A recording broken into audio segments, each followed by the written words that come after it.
علامہ طلعہ مسرور نوری صاحب، سب سے پہلے علامہ صاحب آپ کی تشریف آوری پر بہت شکر گزار ہیں کہ آپ نے اپنا قیمتی ٹائم میں سے ٹائم دیا۔ سامعین حضرات، حج کا مہینہ جاری و ساری ہے، تو آج جس موضوع پر علامہ صاحب کے ساتھ نشست ہے وہ ہے حج اور اس کی اہمیت۔ علامہ صاحب، سب سے پہلے حج کا معنی و مفہوم۔ اعوذ باللہ من الشیطان الرجیم، بسم اللہ الرحمن الرحیم۔ سب سے پہلے تو میں گل بھائی جناب کو دل کی عطا گہرائیوں سے آپ کا شکریہ ادا کرتا ہوں کہ آپ نے اتنی خوبصورت نشست کے اندر، جہاں پر رب ذوالجلال کے پیارے حبیب محمد مصطفیٰ صلی اللہ علیہ وآلہ وسلم نے ارشاد فرمایا کہ جنت کی کیاریوں میں سے ایک کیاری اہل علم کی مجالس ہوا کرتی ہے۔ تو ہم بے شک دو بندے بیٹھے ہیں، لیکن یہ ایک ایسی مجلس ہے کہ جس میں علم کی بات سنی جا رہی ہے اور علم کی بات کہی جا رہی ہے، اور علم بھی کسی معمولی ہستی کا نہیں، محمد مصطفیٰ صلی اللہ علیہ وسلم کا ہے۔ حج کی آمد ہے اور حج کا مہینہ ذکر تھا آخری مہینے کا، تذکرہ چھڑ گیا مدینے کا، یعنی وہ آخری مہینے کا ذکر آ رہا ہے۔ اور جو حجاج کرام حج کے اس خوبصورت سفر پر روانہ ہو رہے ہیں، حج کا لغوی معنی ہے ارادہ کرنا، قصد کرنا، کسی چیز کی طرف مائل ہو جانا۔ تاجدار کائنات صلی اللہ علیہ وآلہ وسلم پر اترنے والے صحیفہ انقلاب میں اللہ کا الحاکمین نے ارشاد فرمایا وَلِلَّهِ عَلَى النَّاسِ حِجُّ الْبَيْتِ مَنِ اسْتَطَاعَ إِلَيْهِ سَبِيلًا۔ تم میں سے جو کوئی شخص استطاعت رکھتا ہو نا، اسے چاہیے کہ وہ حج بیت اللہ کر کے اس مبارک شرف کو اپنا نصیب بنائے۔ تاجدار کائنات صلی اللہ علیہ وآلہ وسلم، آپ کو حج کی امپورٹنس بتانا چاہ رہا ہوں۔ حضور نے بیشتر مقامات پہ، امام بخاری کی صحیح بخاری، امام مسلم کی صحیح مسلم، امام ابو داؤد سنن ابی داؤد، امام ابن ماجہ سنن ابن ماجہ، امام ابن ہشام سیرت ابن ہشام، امام ابن اسحاق سیرت ابن اسحاق، امام ابن مغازی المناقب، بہت ساری روایات میں آپ کو یہ ملے گا۔ حضور نے جگہ جگہ پر ارشاد فرمایا جو کوئی ملاوٹ کرے وہ ہم میں سے نہیں، جو کوئی جھوٹ بولے وہ ہم میں سے نہیں، جو کوئی چوری کرے وہ ہم میں سے نہیں۔ مفسرین محدثین نے بیان کیا، حضور نے اس حدیث مبارکہ میں جو یہ کہا نا کہ ہم میں سے نہیں، ہم میں سے نہیں، حضور نے دوہرا تعلق بتاتے ہوئے یہ بات بتائی کہ وہ ہم میں سے نہیں، لیکن میں اس سے ضرور ہوں، میں اس کا ہوں، وہ میرے سے نہیں ہے۔ اس نے چوری کی، اس نے ملاوٹ کی، وہ ہم میں سے نہیں، لیکن میں پھر بھی اس کے ساتھ ہوں۔ لیکن جب حج کی بات آئی نا، تو تاجدار کائنات صلی اللہ علیہ وآلہ وسلم نے کیا امپورٹنس بیان کی۔ آپ نے ارشاد فرمایا جو استطاعت رکھتے ہوئے حج نہیں نہ کرتا وہ مجھ سے نہیں ہے، میں اس سے نہیں۔ اللہ، اتنی امپورٹنس نہ، وہاں پہ کہتے تھے کہ وہ مجھ سے نہیں ہے، لیکن یہ تعلق تھا کہ میں اس کا نبی ہوں، میں اس کا حبیب محمد مصطفیٰ ہوں۔ لیکن یہاں پر حج کی امپورٹنس بیان کرتے ہوئے فرمایا نہ اس کا مجھ سے تعلق، نہ میرا اس سے تعلق۔ اور حدیث کے آگے الفاظ آتے ہیں مات یہودین او نصرانین، اگر وہ حج نہیں نہ کرتا استطاعت رکھتے ہوئے، یہودی ہو کے مرے، عیسائی ہو کر مرے، میرا اس سے دور دور تک تعلق نہیں ہے۔ یہ قرآن کے اندر رب ذوالجلال نے حضرت ابراہیم علیہ السلام، یہ پہلے زمانے سے حضرت آدم علیہ السلام نے حج بیت اللہ کی تعمیر کی، پھر حضرت نوح علیہ السلام، پھر حضرت ابراہیم علیہ السلام، پھر دیگر جتنے بھی انبیاء آئے، رب ذوالجلال نے حج کا فریضہ ادا کرنے کے لیے حضرت ابراہیم کو کہا ابراہیم ذرا ایک مرتبہ ندا تو دو۔ تو رب ذوالجلال کو کہنے لگے باری تعالیٰ میری ندا سارے سن لیں گے؟ رب ذوالجلال نے کہا ندا دینا ابراہیم تمہارا کام ہے، حج کے لیے بلانا مجھ خدا کا کام ہے، میں میزبانی کروں گا۔ وَأَذِّن فِي النَّاسِ بِالْحَجِّ يَأْتُوكَ رِجَالًا وَعَلَىٰ كُلِّ ضَامِرٍ يَأْتِينَ مِنْ كُلِّ فَجٍّ عَمِيقٍ۔ تم ایک مرتبہ ذرا ندا دے کر تو دیکھو، پھر چاہے جوان ہو چاہے کوئی بھی ہو، اگر اس کے دل میں رتی برابر بھی ایمان ہوگا نا تو وہ یہ حج بیت اللہ کی سعادت ضرور حاصل کرے گا۔ تاجدار کائنات صلی اللہ علیہ وسلم، یہ حج کی امپورٹنس، مجھے امام ذہبی رحمت اللہ تعالی علیہ انہوں نے ایک کتاب لکھی ہے سیر اعلام النبلاء، اس میں ایک واقعہ لے کر آتے ہیں. وہ کہتے ہیں تاجدار کائنات صلی اللہ علیہ وسلم کے ایک غلام، ایک ولی اللہ تھے، نام تھا ان کا ابو حاتم الاسم.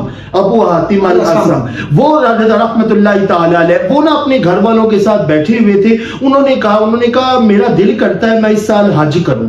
تو گھر والوں نے کہا اگر آپ حج پہ چلے جائیں گے تو پیچھے ہمارے اخراجات، ہمارے گھر کا نظام وہ کون دیکھے گا.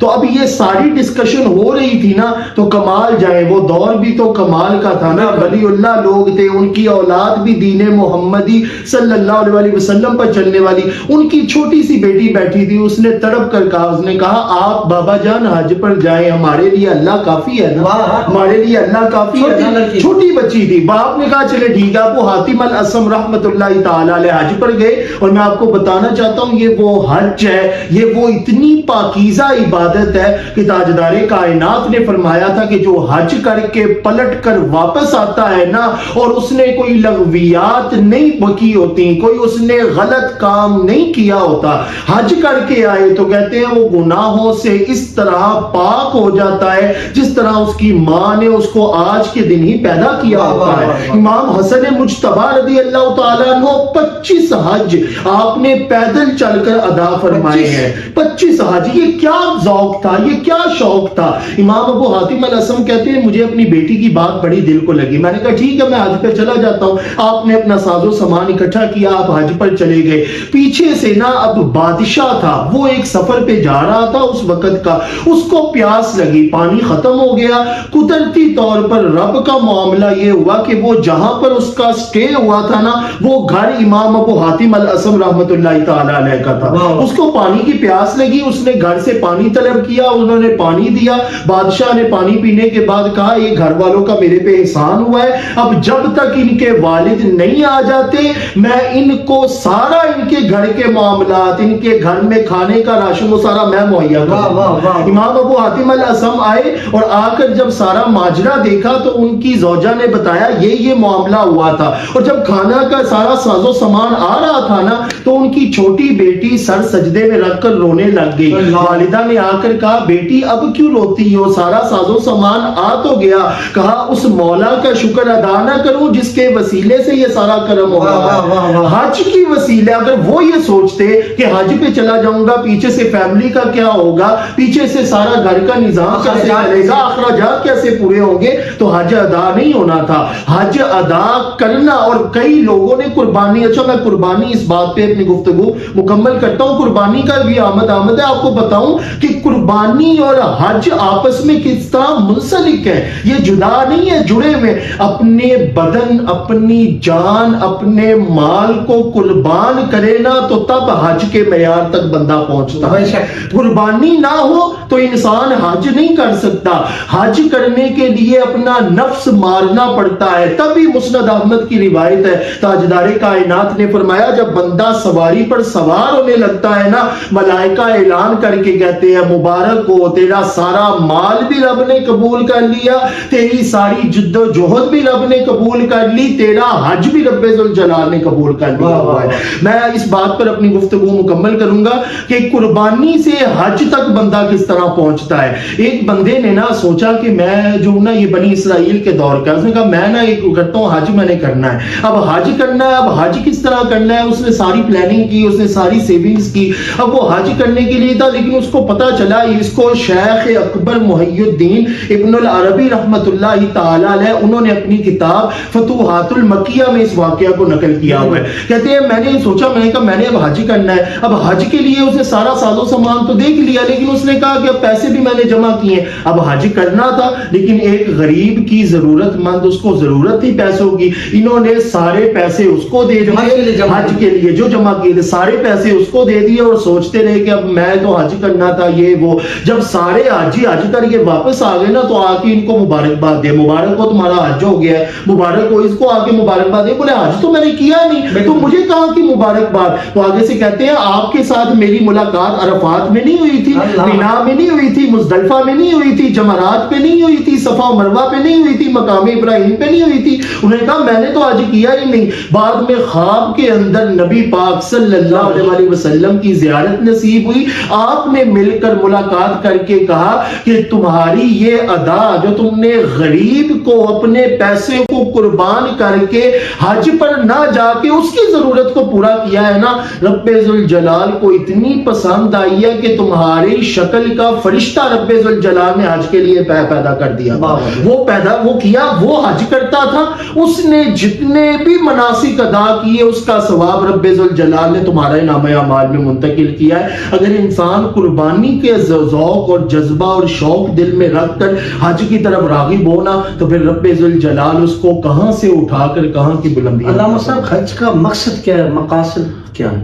حج کا مقصد اور مقاصد کی طرف آپ آئیں تو حج کا مقصد سب سے بڑا یونیٹی ہے، اتحاد ہے۔ جب آپ جائیں گے اور آپ وہاں پر جا کے دیکھیں گے رنگ و نسل کا ہر بندہ، چاہے وہ عربی ہے، چاہے وہ اجمی ہے، چاہے وہ کالا ہے، چاہے وہ گورا ہے، چاہے وہ سیاہ فام ہے، چاہے وہ جس رنگت کا بھی ہے، جون سے علاقے کا بھی ہے، جون سی زبان کا بھی ہے، وہ جب ایک ہی صف میں کھڑے ہو کر ایک ہی صف میں کھڑے ہو گئے محمود و ایاز، نہ کوئی بندہ رہا نہ بندہ نواز، جب ایک ہی صف میں ساروں نے کھڑے ہو جانا ہے اور اللہ کے آگے سر سجدے میں رکھ کر اللہ کا شکر ادا کرنا ہے، طواف کرنا ہے، ایک ہی سارے ایکشن میں رہنا ہے، اور پھر سارے اب دیکھیں نا وہاں پر جگہ جگہ پہ امیر بھی ہے، غریب بھی ہیں، اچھی اچھی چیزیں بھی افورڈ کر سکتے ہیں، لیکن اس کے باوجود سب کا یونیفارم ایک ہی ہوتا ہے، سب نے احرام ہی باندھا ہوتا ہے، اور رب ذوالجلال یہ اتحاد کروا کر بتانا چاہتا ہے کہ اگر امت مسلمہ آج بھی اسی طرح جس طرح حج پہ لوگ اکٹھے ہوتے ہیں اس طرح اکٹھی ہو جائے تو پھر غزہ کے مسلمانوں کے اوپر ظلم و بربریت کے پہاڑ نہیں ٹوٹیں گے، بلکہ مسلمان ترقی کر کے عظمت رفتہ پہ پہنچ کے اسلام کا ایسا نام بلند کریں گے کہ لوگ کہیں گے کہ خالد بن ولید جیسا دور واپس آ گیا ہے۔ ہمیں حج سے یہ سبق سیکھنا چاہیے، یہ مقصد ہے حج کا کہ حج یہ بتانا چاہتا ہے کہ لوگوں ہم سب جڑ کر اگر اسلام کے نام پر اللہ کے گھر میں اللہ کے گھر کے سامنے سر سجدے میں ایک ساتھ اکٹھے ہو کر رکھ سکتے ہیں نا، تو ہم غزہ کے مسلمانوں کے لیے نکلنا چاہیں تو وہ بھی نکل سکتے ہیں، تلوار بھی اٹھا سکتے ہیں۔ حج کا مقصد صرف اتنا ہے کہ انسان اپنی خودی کو مار کر وہاں پر، وہ علامہ اقبال رحمت اللہ تعالی علیہ نے کہا تھا رگوں میں وہ لہو باقی نہیں ہے، وہ دل، وہ آرزو، وہ دل، وہ جس کے بارے میں رب ذوالجلال نے فرمایا یا ایھا النبی حرض المؤمنین علی القتال ان یکن منکم 20 صابرون یغلبوا 200، وہ دل،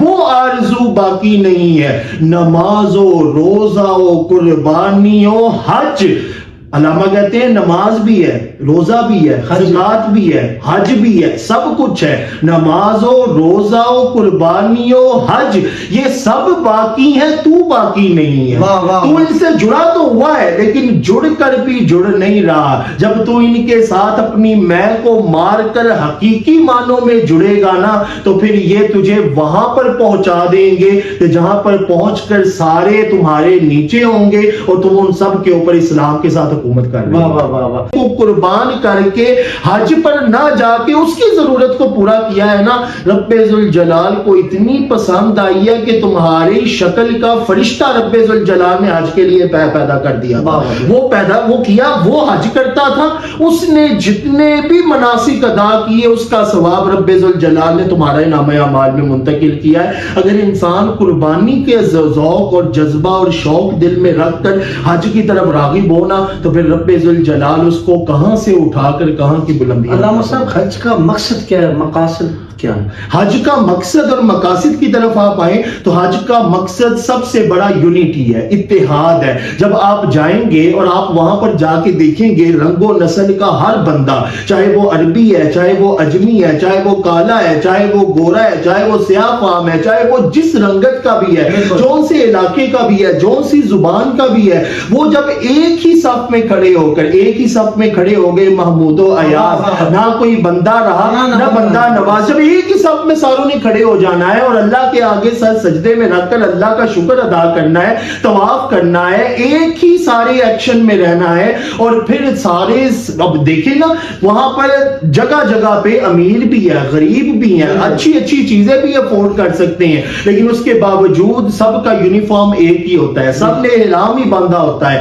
اور رب ذوالجلال یہ اتحاد کروا کر بتانا چاہتا ہے کہ اگر امت مسلمہ آج بھی اسی طرح جس طرح حج پہ لوگ اکٹھے ہوتے ہیں اس طرح اکٹھی ہو جائے تو پھر غزہ کے مسلمانوں کے اوپر ظلم و بربریت کے پہاڑ نہیں ٹوٹیں گے, بلکہ مسلمان ترقی کر کے عظمت رفتہ پہ پہنچ کے اسلام کا ایسا نام بلند کریں گے کہ لوگ کہیں گے کہ خالد بن ولید جیسا دور واپس آ گیا ہے. ہمیں حج سے یہ سبق سیکھنا چاہیے, یہ مقصد ہے حج کا کہ حج یہ بتانا چاہتا ہے کہ لوگوں ہم سب جڑ کر اگر اسلام کے نام پر اللہ کے گھر میں اللہ کے گھر کے سامنے سر سجدے میں ایک ساتھ اکٹھے ہو کر رکھ سکتے ہیں نا, تو ہم غزہ کے مسلمانوں کے لیے نکلنا چاہیں تو وہ بھی نکل سکتے ہیں, تلوار بھی اٹھا سکتے ہیں. حج کا مقصد صرف اتنا ہے کہ انسان اپنی خودی کو مار کر وہاں پر, وہ علامہ اقبال رحمت اللہ تعالی علیہ نے کہا تھا رگوں میں وہ لہو باقی نہیں ہے, وہ دل, وہ آرزو, وہ دل, وہ جس کے بارے میں رب ذوالجلال نے فرمایا یا ایھا النبی حرض المؤمنین علی القتال ان یکن منکم 20 صابرون یغلبوا 200, وہ دل, وہ آرزو باقی نہیں ہے. نماز و روزہ و قربانی و حج, علامہ کہتے ہیں نماز بھی ہے, روزہ بھی ہے, زکات بھی ہے, حج بھی ہے, سب کچھ ہے. نماز و روزہ و قربانی و حج یہ سب باقی ہیں, تو باقی نہیں ہے. تو ان سے جڑا تو ہوا ہے لیکن جڑ کر بھی جڑ نہیں رہا. جب تو ان کے ساتھ اپنی میں کو مار کر حقیقی معنوں میں جڑے گا نا تو پھر یہ تجھے وہاں پر پہنچا دیں گے کہ جہاں پر پہنچ کر سارے تمہارے نیچے ہوں گے اور تم ان سب کے اوپر اسلام کے ساتھ حکومت کر رہے ہیں. واہ واہ واہ واہ, بہت شکریہ.